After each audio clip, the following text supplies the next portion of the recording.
Subscribe करें और bell दबाएं ताकि कोई खबर रह न जाए।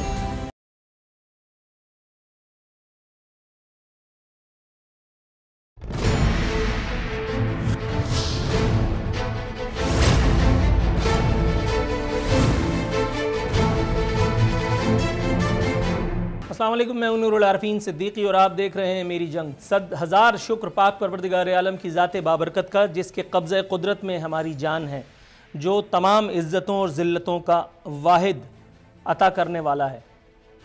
एक मरतबा फिर अल्लाह रब्बुल इज़्ज़त ने अपने हबीब हज़रत मोहम्मद मुस्तफ़ा सल्लल्लाहु अलैहि वसल्लम के वसीला जलीला से मुझ पर करम नवाज़ी फ़रमाई, मुझे कुछ और सांसें अता की ताकि मैं एक मरतबा फिर टेलीविज़न चैनल पर अपीयर होकर के आपके क़ुलूब को बरमाऊँ या नहीं ये तो मुझे नहीं पता, लेकिन बहरहाल अपनी मौजूदगी का एहसास दिलाने की एक कोशिश ज़रूर करूँ।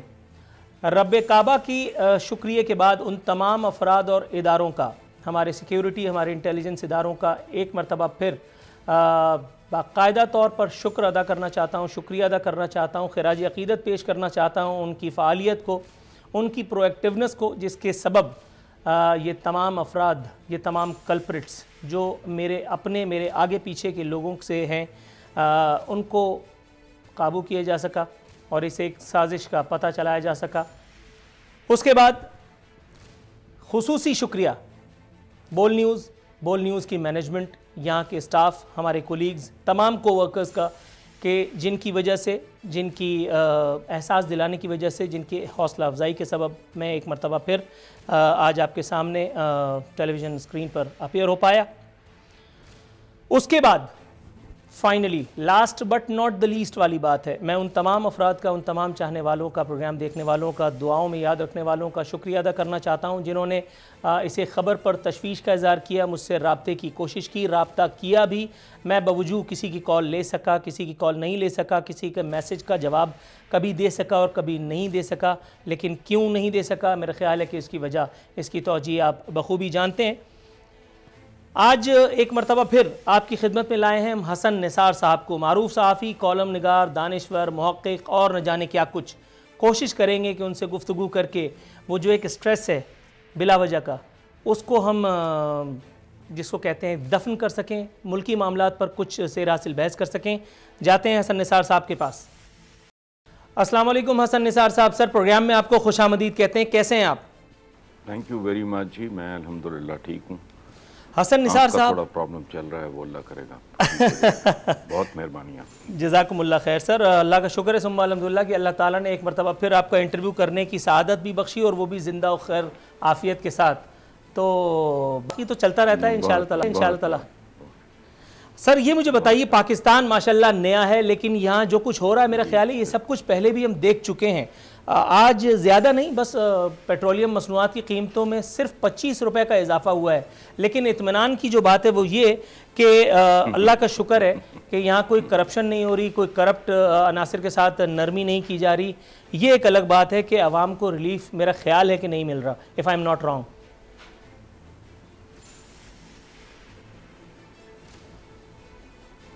एक बात आपको बताऊं सर, अगर कोई तिलिस्मी चिराग या जादू का डंडा आपके या मेरे पास आ जाए और इस मुल्क से वाकई करप्शन ख़त्म हो जाए, तो 3 महीने के अंदर अंदर आधी आबादी भूखी मर जाएगी।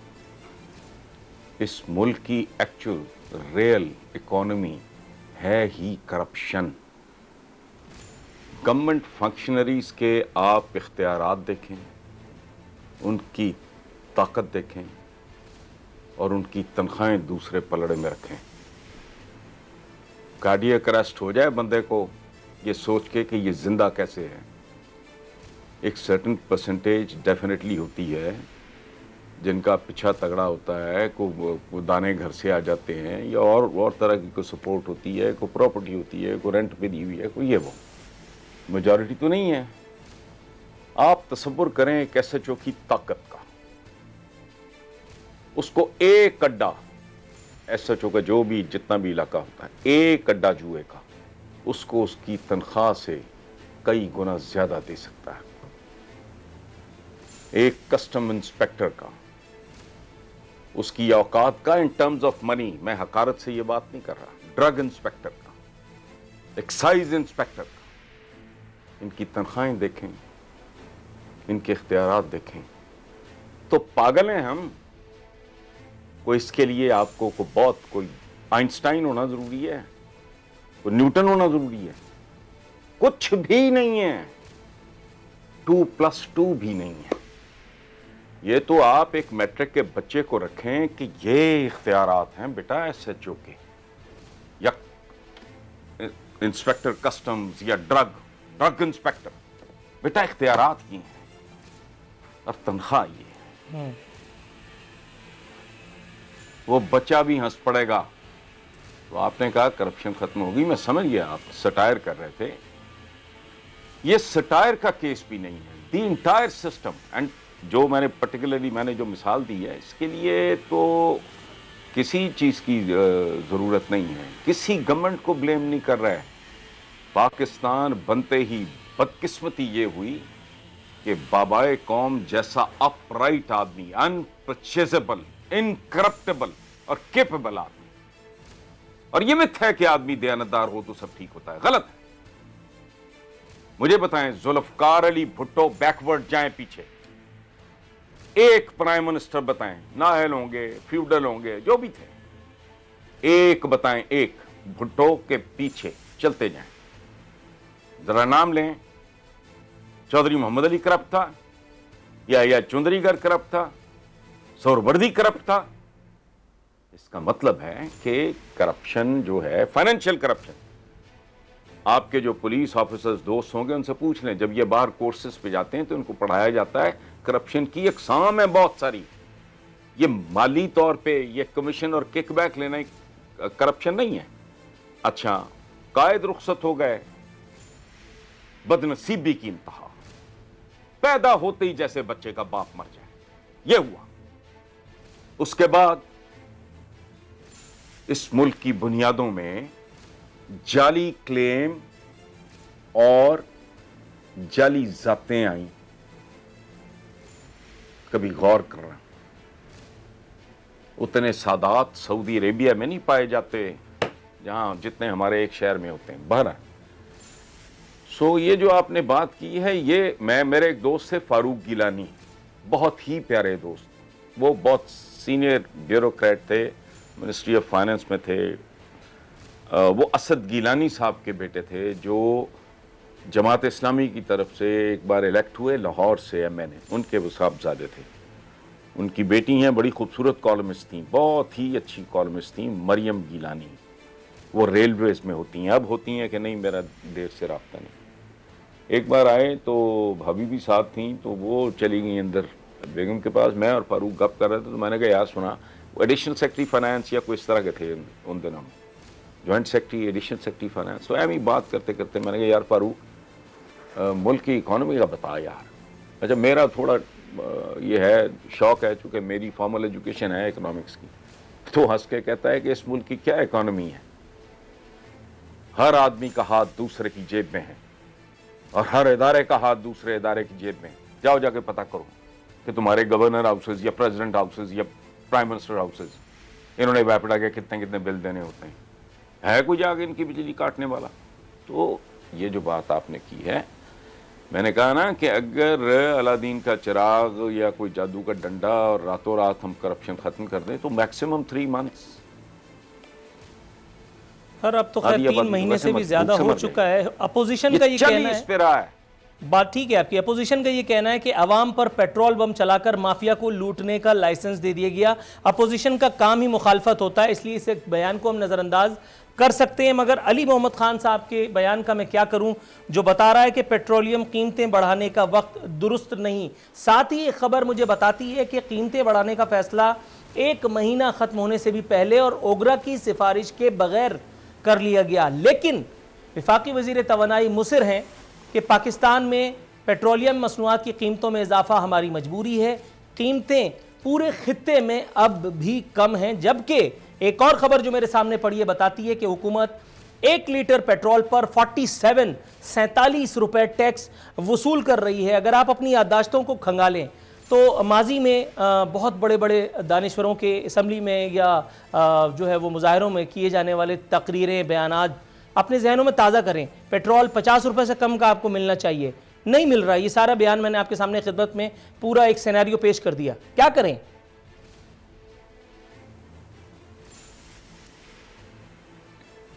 देखें भाई, मुझे अपनी याददाश्त, मेरे पास ले दे के याददाश्त ही तो है, ठीक है, याददाश्त है, चंद किताबें हैं जो याददाश्त में महफूज हैं, यही हमारी टोटल ज़िंदगी है, यही एहसास है, यही सरमाया है, तो याददाश्त ताज़ा करने की ज़रूरत नहीं है। आप मुझसे कहलवाना क्या चाह रहे हैं? वो जो चौधरी फवाद कह चुका, अब मैं वो रिपीट करूं? मुझसे वो कहलवाना चाह रहे हैं जो खुद हमारे प्राइम मिनिस्टर कह चुके 6 महीने में वरना, और आपको पता है वरना के आगे क्या होता है? ये मैं नहीं कह रहा, मैं अपने एक बहुत अहम minister, Chaudhry Fawad is a very intelligent person, और वो मुंह फट भी है, ज़हीन भी है। उसने जो कहा वो काफ़ी नहीं है, जो खुद प्राइम मिनिस्टर ने कहा वो काफ़ी नहीं है, और जो आज से तकरीबन 1 साल पहले मैंने कहा था, जिस पे इस मुल्क के तकरीबन हर लीडिंग कॉलमिस्ट ने, मेरे मोहतरम दोस्तों साथियों ने, शायद ही को काबिल ज़िक्र आदमी हो जिसने कॉलम ना लिखा हो, याद है उसको, बड़ा सोशल मीडिया पे भी खप पड़ी, बड़ा कोहराम, कुछ साल पहले। तो मुझे कहा गया था कि यार ये तो it's a little too early, कबल इस वक्त, अभी टाइम देना चाहिए। मैंने कहा जी दिया, हमारे पास देने को टाइम बहुत है, तो मैंने कहा जी टाइम दिया।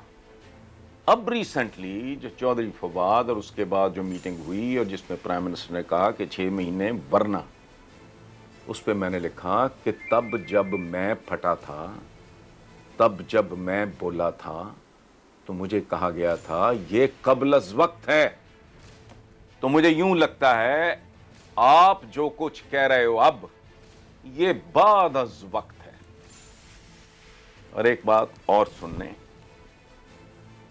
बंदा घोड़े पे बैठता है तो पता लगता है कि घोड़ा कैसा है और सवार कैसा है। जिस तरह का ये मुल्क है, मैं पहले भी ये बात कर चुका हूं, क्या करूं मैं, इतनी जगह मैं अब बच रहा हूं, बिकॉज रेपिटिशन हो जाती है। चलो उसको रीइंफोर्समेंट कह लेते हैं, रेपिटिशन। ये एक मुल्क ऐसा जो ठीक है, नहीं चल रहा, ठीक नहीं चल रहा, ट्रैक पे तो है, वो इसका तो ट्रैक ही चोरी हो चुका है। साबिक गवर्नर स्टेट बैंक की किताब पहले मेरी मेज पे पड़ी होती थी कि 2-4 हफ्ते पहले मैंने उठाई है, मैंने कहा इसको 6 महीने पहले पढ़ चुका हूं, यहीं पढ़ी है। गवर्निंग दी अनगवर्नेबल, गवर्निंग दी अनगवर्नेबल, इसका क्या मतलब है? इसका अच्छा मतलब तो सादा समझ आ गया होगा कि एक ऐसा मुल्क है उसको गवर्न करने की कोशिश करना जो गवर्नेबल रह ही नहीं गया।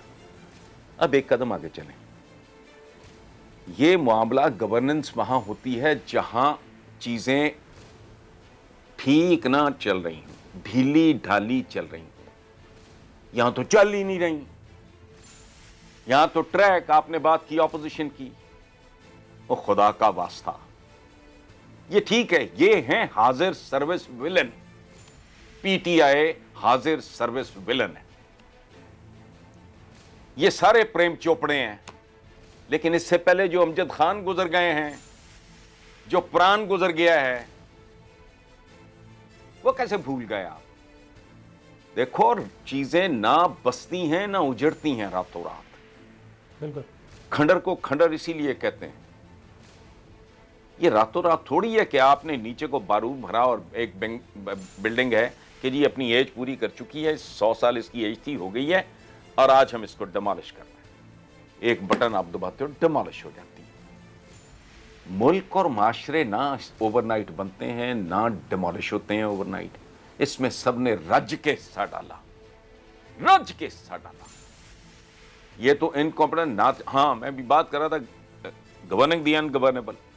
ओ भाई, पाकिस्तान जैसे मुल्क में जो टीम पहली बार आएगी, अगर उसने होमवर्क नहीं किया हुआ, और बहुत ज्यादा होमवर्क नहीं किया हुआ, और टीम फॉर्मेशन आइडियल नहीं हुई पहले से, ओए उनको तो भाई मेरे 3-4 साल तो मामलात की समझ नहीं आनी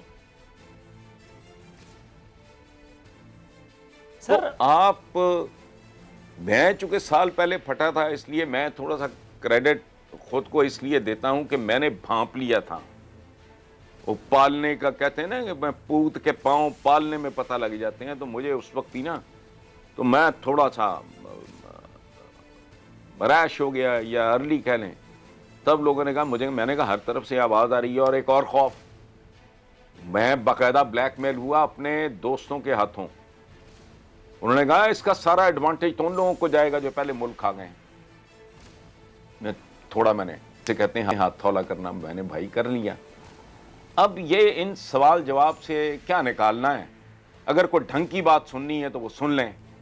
आजकल मैं वही बात प्रीच कर रहा हूं। इस मुल्क का जब तक 15 से 20 साल का रोड मैप बन के अनाउंस करके लोगों के साथ शेयर नहीं किया जाता कि रात को उनके ख्वाबों में आए वो रोड मैप। यहां जो एक कल्चर है, एक तो हालात बर्बाद, अखलाकियात बर्बाद, इक्तिसादियात बर्बाद, कोई चीज ठिकाने पे नहीं। ऊपर से जो आता है तासुर ये देता है कि मैं इधर से डालूंगा उधर से निकालूंगा या अंडा उबालूंगा, जितनी देर में अंडा उबलता है उतनी देर में इकोनॉमी बात आपकी ठीक है सर, लेकिन यही आपकी बात से एक सवाल निकालने की जिसारत में करना चाहता हूं। जंगल भी ठीक हो जाएंगे, एग्रीकल्चर भी ठीक हो जाएगी।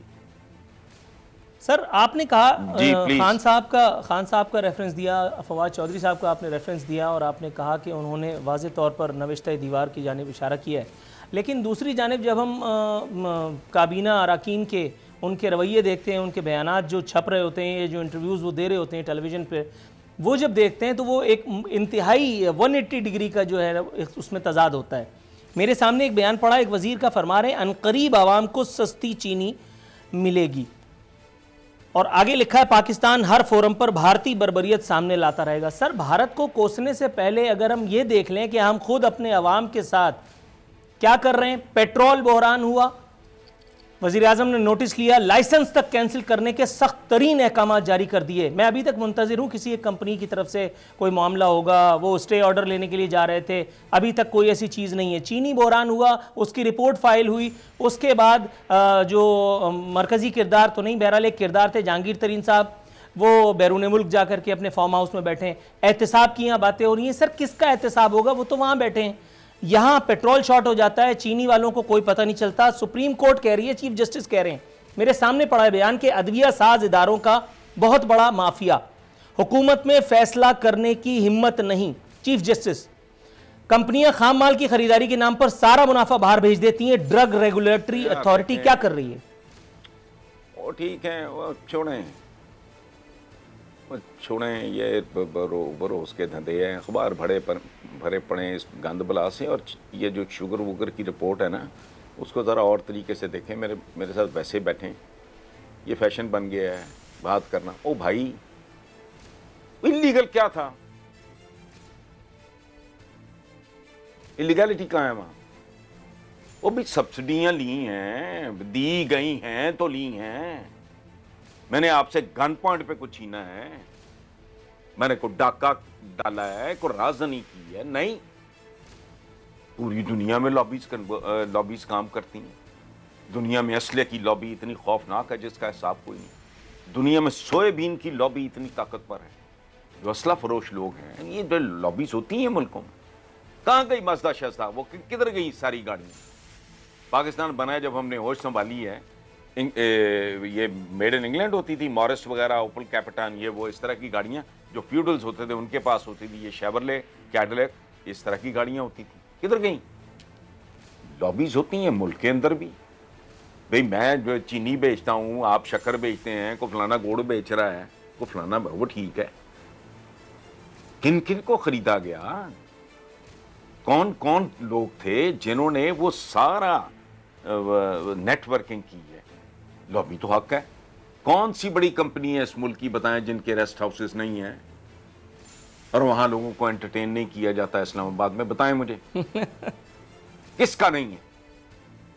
वहां स्टाफ है, गाड़ियां हैं, वहां पार्टीज होती हैं, ये होता है वो होता है, तो लॉबिंग तो होती है। शुगर माफिया ने किया? कौन था? जिसने ये सब्सिडियां दी, मैंने ली। चलो, मेरा नाम क्यों ले रहे हो आप? लेने वालों का नाम क्यों ले रहे हो? वो डाका डाला उन्होंने, वो बैंक लूट लिया है, वो कर्जा खाया है, सब्सिडी ली है। भाई लफ्ज पे गौर करो। और ये कौन है? इस मुल्क का यही तो अजाब है। खुलफाए राशिदीन का तो इनकी नापाक जबानों पे नाम, इन्हें कोड़े मारने चाहिए, उनके नाम लेते हैं। वो जा रहे थे कि जी आप, हाँ अमीरुल मोमिनीन, किधर जा रहे हो? कि जी दुकान पे को। भाई अगर अमीरुल मोमिनीन दुकान पे बैठा होगा तो बाकियों से कपड़ा कौन खरीदेगा? हुजूर, अब ये तो किसे कहानी ही रह गए। तो सब्सिडियां देने वाले भी वो, तो लेने वाले भी वो। तो आप सिंगल आउट करके 1, 2, 4, 10 नाम निकाल के, वो तो विलन ही नहीं है आपके।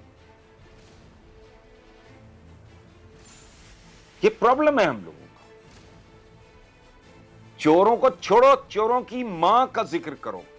आपकी हर गवर्नमेंट जुल्फकार अली भुट्टो के बाद उसे आपने कातिल कह के, वो था नहीं, मैं उस बहस में नहीं पड़ रहा, उसको सजाए मौत दी।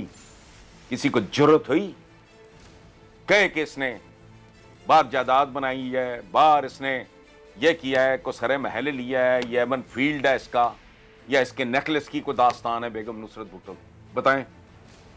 उससे पहले मैंने पहले भी मिसाल दिए दिन। ये तो कल्चर ही ताबा है। ज़ियाउल हक ने ये कल्चर पैदा किया। भुट्टो की बेटी, मैं कोई एडमायरर नहीं हूं किसी का। याद रखें, मेरे हीरो कुछ और हैं, एक ही हीरो है मेरा, वो इसलिए कोई इश्यू नहीं है। बच्चे थे, बेवकूफ थे, जज्बाती थे, नारे सुने, इंप्रेस हुए, भुट्टो के लिए जेल भी काट लिया, ससाद बंद, मैं जेल प्लान। अच्छा, वो बात में समझ आ गई। बेनजीर 86 में बाहर आई है, उसको तो करप्शन की ये भी सीखा नहीं पता होगा, जिस तरह का उसका बैकग्राउंड था। यहां जब लैंड की है, मेरे सामने की बात है। एक मेरा बहुत ही प्यारा यूनिवर्सिटी का मरहूम दोस्त, वो पंजाब का अहम तरीन आदमी, मेरे सामने की बात है। एक शाहिद नवाज था जो बाद में ओवरसीज का वो हेड रहा है, एक दफा एमपी हो, फिर उसने कहा कि यार ये एमपी तो कुछ भी नहीं होता, तो फिर ओवरसीज का उसको पता नहीं एमडी या चेयरमैन लगा दिया गया।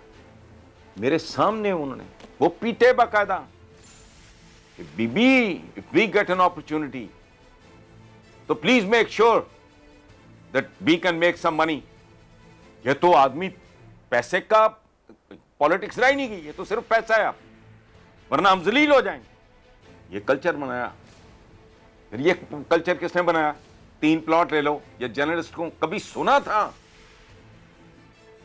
ये जो वोट को इज्जत कंपनी है, कभी सुना था इनसे पहले? लिफाफा जर्नलिस्ट दरवेश लोग होते थे, वो अपने इश्क करते थे अपने काम से। कैसे कैसे लोग थे, सफेद पोश होते थे, लिखते थे और मजा लेते थे, और कॉफी हाउसेस में बैठ के चाय की प्यालियों में इनकलाब लाते थे। और ये कभी सोचा था ये प्लॉट, ये कल्चर किसने दिया? 3 प्लॉट ले लो, जमीर दे दो, जमीर बेच दो, मेरे भोंपू बन जाओ, मेरे मरासी बनो। 3 प्लॉट दे रहा हूं आपको, 1 बेच के घर बना लेना, 3रा बेच के फर्निश कर लेना। अब्बास खान साबक आईजी, मैंने उनको देखा भी नहीं। उसकी रिपोर्ट है कि क्रिमिनल्स पुलिस में कैसे भर्ती किए गए। अब्बास खान साबक आईजी पंजाब, जिया शाहिद साहब की किताब है, पढ़ लें। 62-63 साल के ये पटवारी भर्ती हो रहे हैं।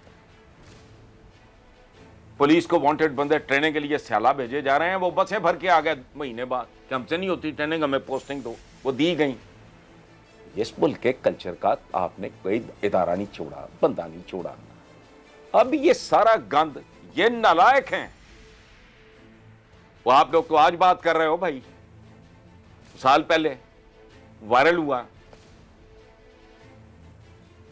6-7 उस पर कॉलम लिखे गए। अयाज अमीर जैसे बंदे, अपना नुसरत जावेद साहब जैसे, हारून रशीद साहब, जावेद चौधरी। राइट सर, यहाँ मुझे इमीडिएट एक ब्रेक की कॉल दे दी गई है, बहुत खौफ की सदा के साथ। नाज़रीन, यहाँ एक मुख्तसर सा वक्फा लेंगे।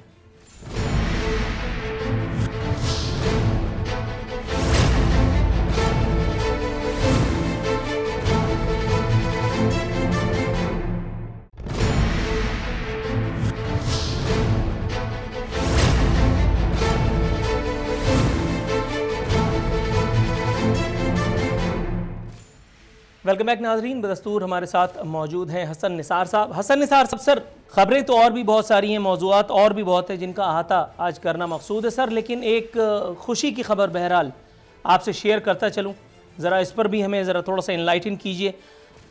आज शेख रशीद अहमद साहब फरमा रहे हैं कि रेलवे में 1 लाख नौकरियां जो हैं वो दी जाएंगी। मेरा ख्याल है कि इस एक माहौल में कि जब लोगों को उनकी नौकरियां दाग़े मफ़ारक़त दे जा रही हैं, अगर ये वाकई ये कार खैर अंजाम पा जाता है तो मेरा ख्याल है कि एक खुशी की खबर तो हमें सुनने को मिलेगी ही या देखने को।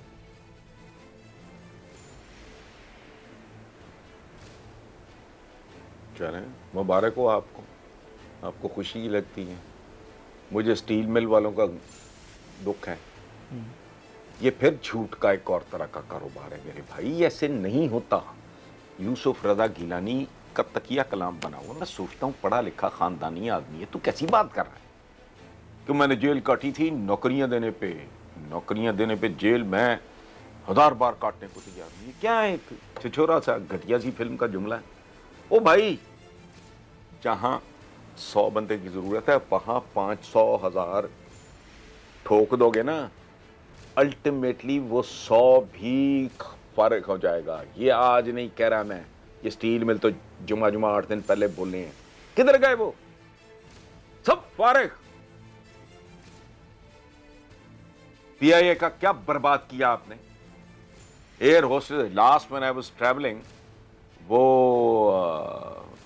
पीपल्स पार्टी के टिकट होल्डर भी रहे हैं, फिर पीटीआई की तरफ देख के, चूंकि वो बहुत पढ़ा लिखा आदमी, ख्वाजा साले मेरा एक दोस्त, बहुत ही, चूंकि डीएमजी भी है फ्लांटम कहाँ, तो उसको नहीं मिला, इन्होंने किसी बिल्कुल ही चपड़ कराती हो गुजराने से दे दिया।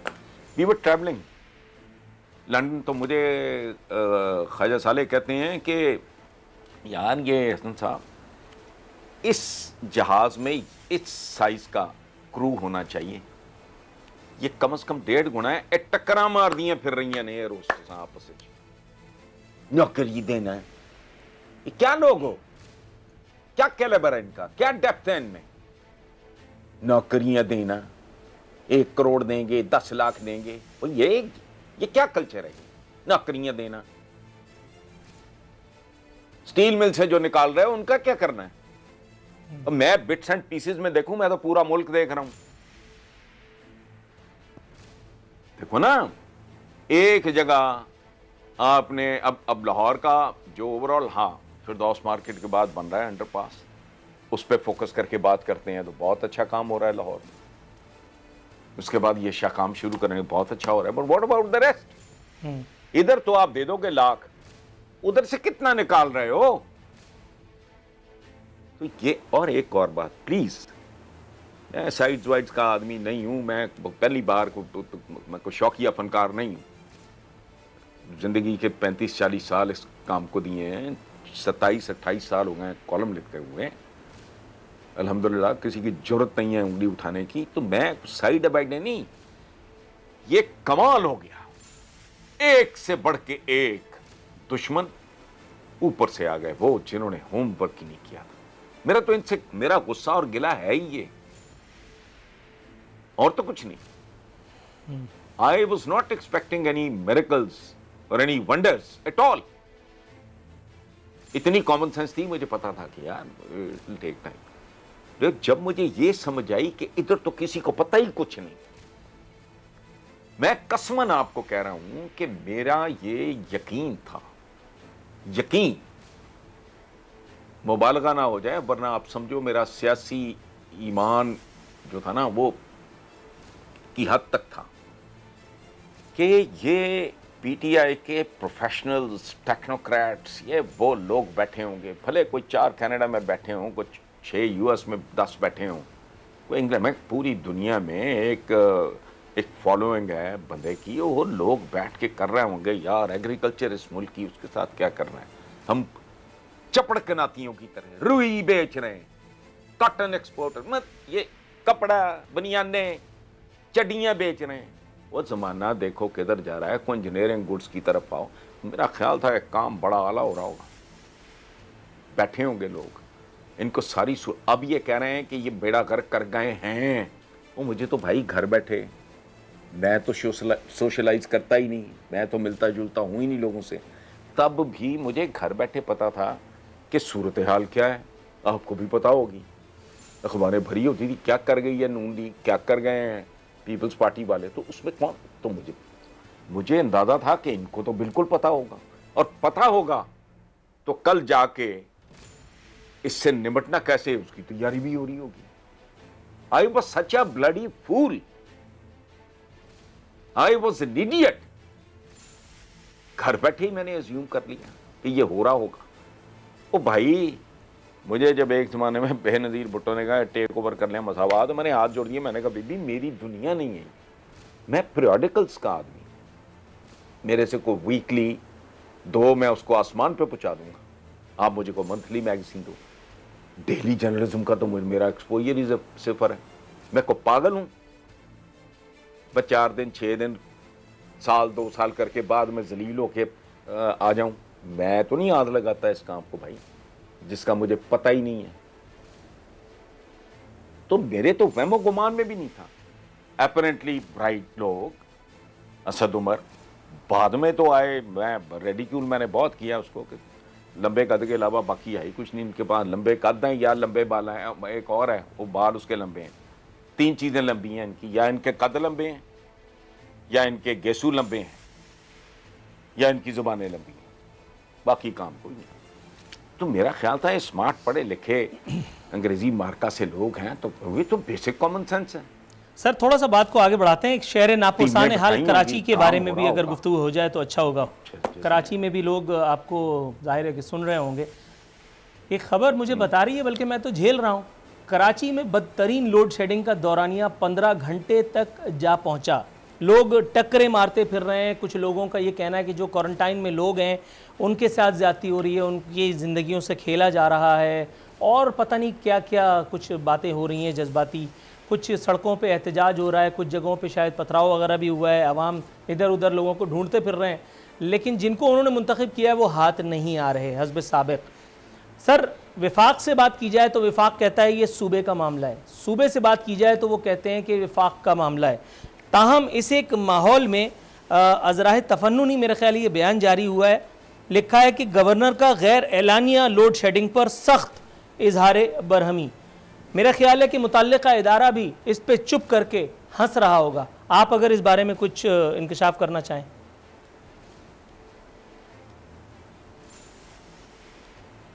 कोई इंकशाफ नहीं है, आप पंजाब में तैयारी करो। मेरी इत्तला के मुताबिक मियां मनशा की मिन्नतें की गई कि चालू करो प्लांट। तफसीलात चाहोगे तो आप मुझे कल का दिन दो, परसों I will give you all the details. मैं नाम नहीं आपको बताऊंगा, मियां मनशा को बता दिया। फ़ोन किसने किया है, उसने क्या जवाब दिया कि हम तो चोर हैं, हम तो डाकू हैं। फिर मिन्नत तला किया, उसने कहा मेरे पास पेट्रोल ही नहीं है, या जो भी उसका होता है फ्यूल ही नहीं है मेरे पास।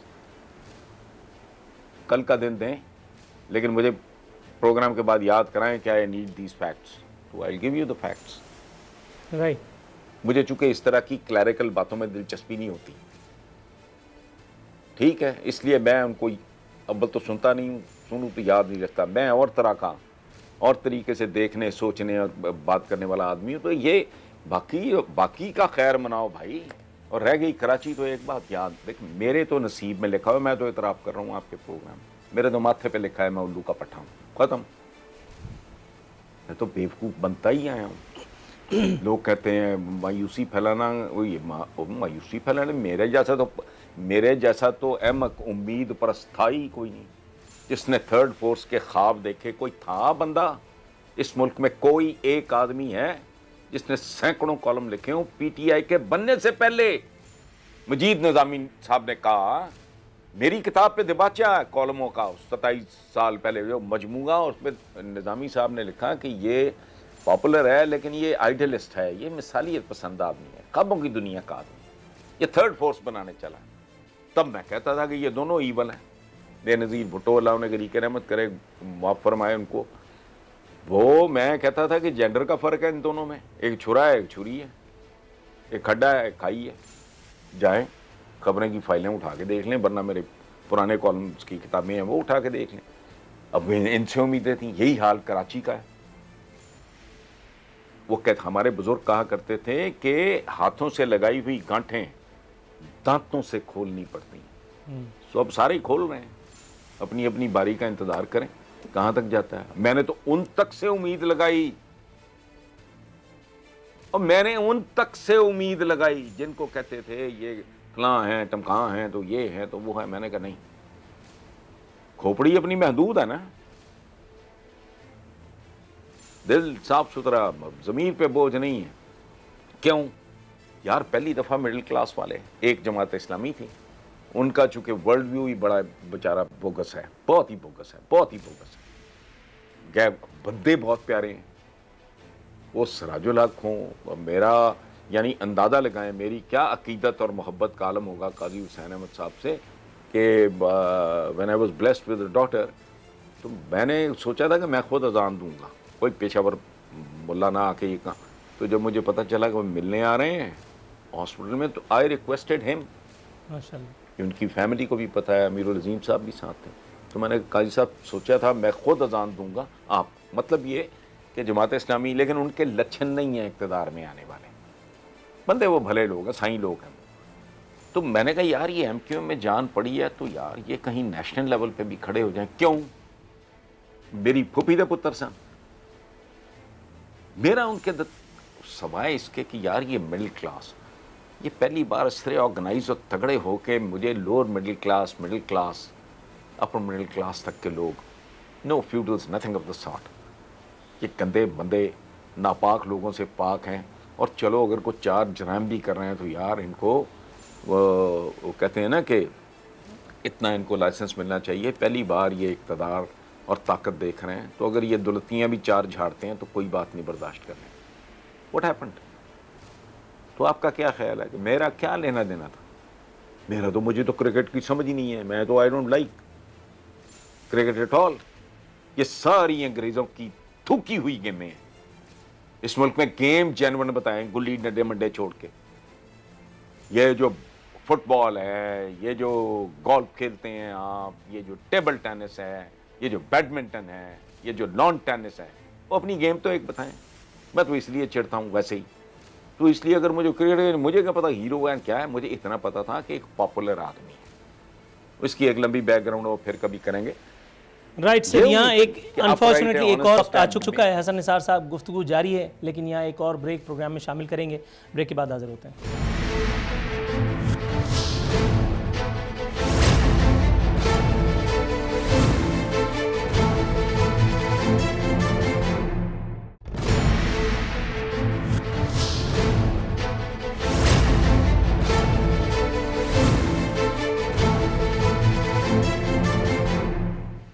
वेलकम बैक नाज़रीन, प्रोग्राम इख्तितामी मराहिल में दाखिल हो चुका है। बदस्तूर हसन निसार साहब का साथ हमें मुयसर है। हसन निसार साहब, सर व्हाट इफ़ अगर ये जो आपने बात कही थी प्रोग्राम के पहले सेगमेंट में कि 6 महीने, जिसका इदराक खुद आपने कहा कि वज़ीर आज़म साहब को हुआ है और चौधरी फवाद ने इसीलिए ये बात भी की है, अगर अभी भी यानी इसके अकॉर्डिंगली एक्ट नहीं किया गया, पॉलिसीज़ इसी हिसाब से नहीं बनाई गई, नून लीग कह रही है इमरान खान में जुर्रत है तो नाकामी का एतराफ़ करके मुस्ताफ़ियों, what next, who's next? Imran Khan के बाद क्या, PTI के बाद क्या फिर वही Pakistan People's Party, Pakistan Muslim League Nawaz? सुन लेना, मेरा इमरान खान के साथ कोई लेना देना नहीं है। हमारी सलाम दुआ है पिछले 20-22 साल से, मैं उसकी मिन्नत अल्लाह कर लूँगा, पर इन्हें कहें पहले अपनी करप्शन का एतराफ़ करें ना। ये जितने TT कपूर हैं, ये कमिश्ने, किकबैक, कैबन फील्ड, फलाने टमकाने, यार को खुदा का खौफ करो। छाछ तो बोले यहाँ छलियाँ ही बाज नहीं आ रही, को हद होती है। तो इनको चाहिए ये ठप्पे रहें, ना करें इस तरह की बातें।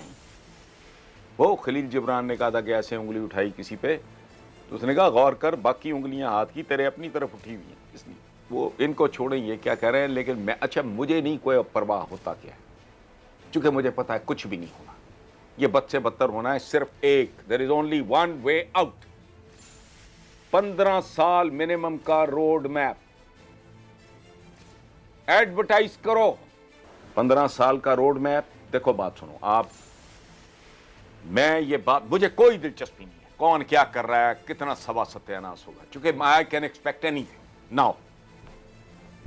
ये ढलान पे गाड़ी है जिसकी ब्रेकें फेल हो चुकी हैं, जिसका स्टीयरिंग कोई उखाड़ के ले जा चुका है, खत्म।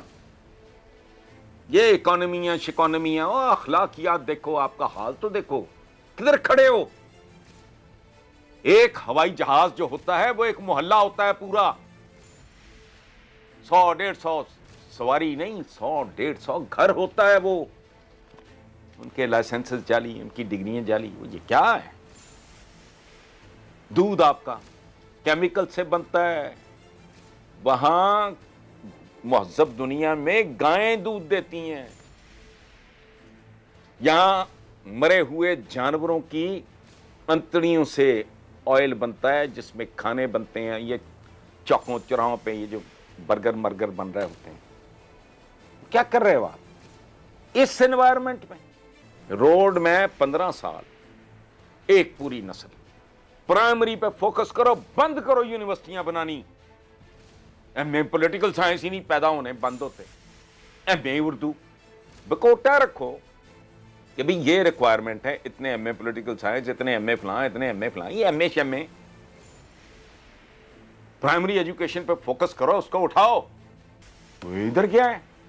डंगर खाता, इधर बच्चे बंधे हैं, उधर जानवर बंधे हुए हैं। अंडर पेड, नीम खांदा, अनपढ़ टीचर, ये आपका खाम माल है मुस्तकबिल का। मैं जो कह रहा हूं ना 15 साल, बिल्कुल एक पूरी जनरेशन उठाओ, तब तक पेट पे बांधो पत्थर और सजाएं रखो खौफनाक।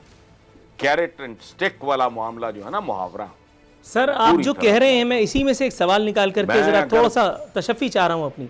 आपने कहा पेट पे बांधो पत्थर, आपसे ज्यादा कौन जानता है कि पाकिस्तानी अवाम ने 72 सालों से इस एक काम के अलावा कुछ नहीं किया। हमारे पेट पे अल्हम्दुलिल्लाह आज भी पत्थर ही बंधा हुआ है। ये तो अल्लाह का शुक्र है हमारी हुकूमतें हैं जो अलल्ले तलल्ले जो है वो झेल करके और चली जाती हैं। दूसरी बात, आपने कहा कि एक और नस्ल जो है वो हम उसकी कुर्बानी दे रहे हैं। सर 15 साल के बाद अगर हसन निसार साहब को अपने इस आइडिया पर तासुफ का इजहार करना पड़े तो मैं तो नहीं होऊंगा, मेरा ख्याल है। एक और नस्ल गई।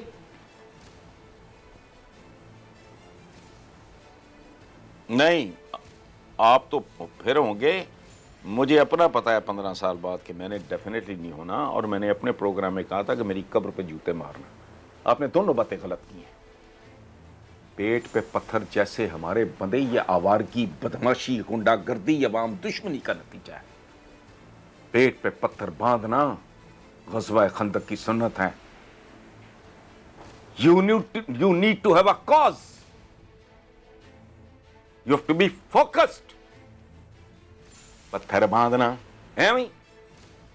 एक बंदा अपने मुल्क कौम की आबरू के लिए गोली खाता है, एक डाकू भी गोली खाता है। गोली खाना एक हो गया। ये जब यंग कैप्टन, मेजर्स, कर्नल्स जब शहीद होके आते हैं तो उनके ताबूतों के ऊपर वो शीशा लगा होता है। मुझे वो खातून नहीं भूलती जो शौहर के ऐसे करके ली, तो ऐसे ऐसे हाथ फेरी थी वो शीशे पे। वो भी सीने पे गोली खाई थी, डाकू भी खा लेता है।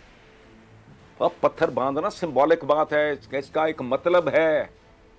और आपने नस्लों की कुर्बानी, हमारे कौन सी नस्लों की कुर्बानी? हमें तो रात चलते पकड़ के ज़िबा कर दिया। मलक मेराज खालिद साहब कहा करते थे, lot of people died because of Pakistan, very few people died for Pakistan, there is a difference. अब जब उजाड़े हुए, वो तो बाबाए कौम को भी नहीं पता था। नोबडी हैड एनी आइडिया कि इस लेवल की ये तबाही मचेगी और बर्बादी होगी और हिजरतें होंगी और काफिले लूटेंगे और रेप्स होंगे और बंदे मरेंगे और पीछे रह जाएंगे कोई। तो इधर किसने सोचा था जी? ये तो हिस्सा ही नहीं था प्लान का। It just happened. अब अगर जल्जला आ जाए, अल्लाह माफ करे, तो आप मुझे कहो कि वो शहीद जल्जला हसन निसार, क्या हो गया भाई? कुर्बानी होती है जो सोच समझ के दी जाए। मार्क्सिस्ट की थ्योरी ऑफ पॉपुलेशन पढ़ें तो आपको अंदाजा हो जाएगा 10 साल बाद होगे कहां। तो आज बंदा बंदे को खा रहा है, 10 साल बाद क्या होगा? आपकी इकोनॉमी को माड़ी मोटी ग्रो करनी भी शुरू हो गई, पीछे रह जाएगी। बहुत इलॉजिकल है। या आप जाती मजलिस में मुझे समझा दें अगला को प्रोग्राम कर लें। मेरा तो ये कंसिडर्ड ओपिनियन है और मैं बड़ा खुश हूँगा मुझे को करेक्ट कर दे कि नहीं भाई, अखलाकियात आपकी बर्बाद रहें, कदम कदम पे चोर, एक दूसरे की जेबों में हाथ, वर्क एथिक्स नाम की चीज कोई नहीं, पंक्चुअलिटी नाम की चीज कोई नहीं, कोई बात ही नहीं करता इनकी। मैं जी बड़ा पाबंद सोमो सलात कर क्या रहे हैं हाजी साहब, ये पिछले रमजान में तस्वीरें छपी नहीं उसकी, ये लिंक रोड की बात कर रहा हूं। उसने चीनी मिलजुल के चोरी करवाई थी, पता नहीं कितने हजार लीटर, ये वो कहां से, यूटिलिटी स्टोर से। दाढ़ी भी थी, टोपी भी थी, और वो डेली अपनी दुकान पे लिंक रोड के ऊपर वो अफ्तारी भी करा रहा था लोगों को। हमारा तो मोरालिटी का लेवल ही और हो गया है, इसने क्या पहना है, क्या खाया फलाना। और मैं कहता हूं वेस्ट में वो खंजीर हराम है, उसमें मिलावट नहीं होती, जिसने खाना है खाए, उसको पता है कि ये खोता नहीं है। आप हलाल में पानी इंजेक्ट करके, भाई मैं जो कह रहा हूं वो भाई वो छोड़ो, बस सोच लो, कहो कि हाँ ये बात बेसिकली अच्छा 10-15% तो ठीक ही बकवास कर रहा है, बाकी जरा इसको यूं करके देख लो, यूं करके देख लो। और वो जो 15 साल का प्लान है, 5 साल, उसको साथ साथ आप तब्दील करते रहो। ग्लोबल सिचुएशन या जो भी है, उस डेवलपमेंट जो भी होती हैं उसके मुताबिक, उसमें कोई और कोरोना आ जाए तो फिर उसके मुताबिक। मैं ये नहीं कह रहा कि वो हर पे आखिर होगा। कोई मुखलिस, दयानतदार, ऑनेस्ट, दयानतदार मैं और मानों में कह रहा हूं, मैंने दयानतदारी की भी डेफिनेशन चेंज कर दी। तो माली तौर पे करप्ट होना थोड़ी है, काफी है ये। या दयानतदार होना, ये एक पहलू है दयानत का कि जी माली तौर पे दयानतदार है यार, बाकी किधर डंडियां मारता है या डंडे मारता है वो अलग कहानी है। राइट सर, हसन निसार साहब, thank you so very much for your precious time. बहुत आपने अपना वक्त कीमती हमें दिया। नाज़रीन, ये थे हसन निसार साहब, लेकिन इनसे इंटरव्यू करने के बाद कम से कम 24 घंटे आंखों के आगे अंधेरा रहता है, कानों में सीटियां बज रही होती हैं, मुल्क में बिल्कुल हर चीज़ तारीक नज़र आ रही होती है। अल्लाह ताला अपनी अमान में रखे, परवरदिगार आलम सारे मामलात से अल्लाह ताला हमें बहुस्न खूबी ओहदा बरा कराए। जो उन्होंने कहा वो गलत हरगिज़ नहीं था, बस फिर भी उम्मीद की एक जोत जगाते हुए यहाँ साइन ऑफ करेंगे इंशाअल्लाह ताला कल, बशर्ते ज़िंदगी हाजिर खिदमत होंगे। फ़ी अमानिल्लाह।